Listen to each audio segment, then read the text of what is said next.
Vous l'avez sûrement entendu, Israël vient d'éliminer Hassan Nasrallah, le leader du Hezbollah. Une seconde, Nasrallah était là, la seconde d'après, Nasrallah était plus là. 12 mois après la déclaration de guerre du Hezbollah à Israël, après plus de 9000 missiles, après plus de 60 000 Israéliens déplacés, 300 blessés, 49 morts, Israël s'est enfin décidé à répliquer.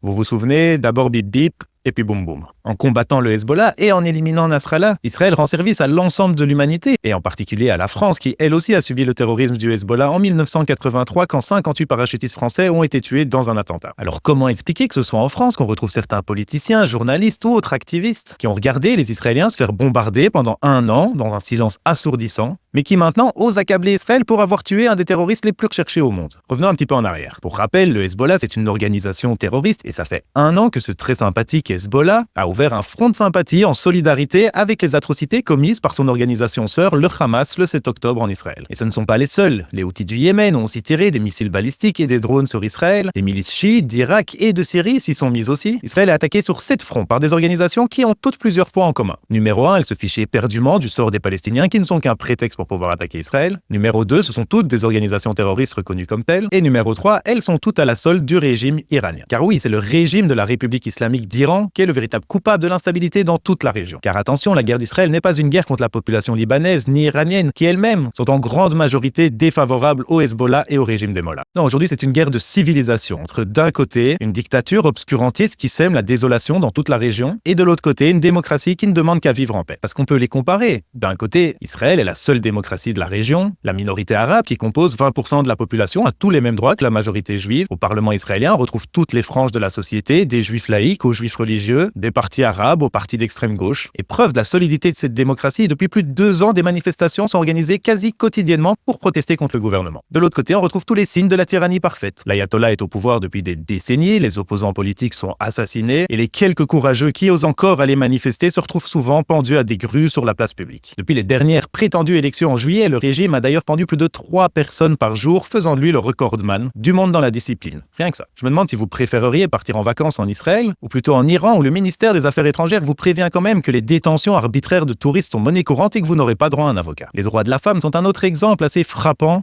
démontre qu'il n'y a aucune comparaison morale possible entre les deux. En Israël, les femmes servent à l'armée, vont à l'université, sont au gouvernement ou gagnent des prix Nobel. Sous le régime de la République islamique d'Iran, par contre, les filles doivent être voilées dès 6 ans, peuvent être mariées dès 9 ans et sont torturées, violées, électrocutées ou étouffées par la police des mœurs si elles sont aperçues sans voile. Depuis 2022 et la mort de l'activiste Mahsa Amini, ce sont des centaines de femmes qui ont été exécutées par le régime de la République islamique d'Iran. Vous préféreriez envoyer votre fille à l'université en Israël ou à Téhéran?